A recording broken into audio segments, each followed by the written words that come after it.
सीता के पति का नाम ले लेके नीता के पति का काम कर रहे हैं। आज हम बात करेंगे एक ऐसे व्यक्ति की जिसे कुछ लोग कॉमेडियन कहते हैं। उसका नाम है कुणाल कामरा। कल जंतर मंतर पर कांग्रेस जनता पार्टी के प्रदर्शन में उसने जो कुछ कहा वो न सिर्फ हमारे देश के प्रधानमंत्री का अपमान था, बल्कि पूरे हिंदू धर्म की आस्था, भगवान राम और माता सीता का भी अपमान था। पहले आप सुनिए कुणाल कामरा के शब्द, फिर पूरी खबर के साथ वापस जुड़ते हैं। पहले तो मैं कहना चाहूँगा कि ये जो सरकार है, ये जो कर रही है, ये बहुत सालों से कर रही है और हमने देखा है कि ये लोग बस सीता के पति का नाम ले लेके नीता के पति का काम कर रहे हैं।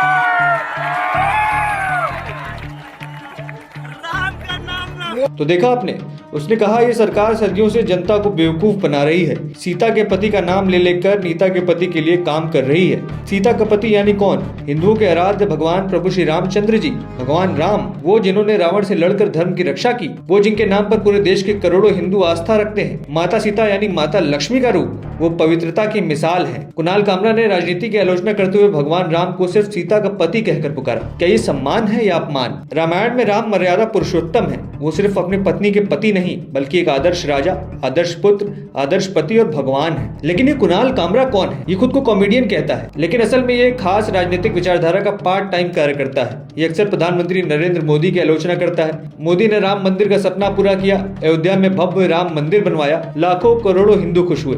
लेकिन कुणाल कामरा जैसे लोग इस आस्था का भी मजाक उड़ाते हैं। ये कहता है सरकार राम का नाम लेकर अंबानी के लिए काम करती है, लेकिन सच ये है कि मोदी सरकार ने गरीबों के लिए करोड़ों घर बनाए, बिजली पहुंचाई, गैस सिलेंडर दिए, आयुष्मान से गरीबों का इलाज मुफ्त कराया। क्या अडानी या अंबानी इस चीज का लाभ उठाते हैं? क्या अंबानी आयुष्मान कार्ड से इलाज करवाने जाते हैं? इसी मोदी सरकार में राम मंदिर बना। राम मंदिर सिर्फ एक मंदिर नहीं, ये हिंदू अस्मिता का प्रतीक है। हिंदू धर्म में भगवान राम सिर्फ पूजा के नहीं, बल्कि जीवन जीने का तरीका सिखाते हैं। राम ने वनवास स्वीकार किया, पिता की आज्ञा मानी, रावण का वध किया। माता सीता ने पति के साथ वनवास चुना। उनकी कहानी त्याग, धर्म और सत्य की है। कुणाल कामरा जैसे लोग जब राम सीता के नाम पर राजनीति में इस तरीके का इस्तेमाल करते हैं तो लाखों हिंदुओं की भावनाओं पर ठेस पहुंचती है। क्या सच में कॉमेडी का मतलब यह है कि किसी की आस्था का मजाक उड़ाया जाए? क्या फ्रीडम ऑफ स्पीच का मतलब यह है कि भगवान का अपमान किया जाए?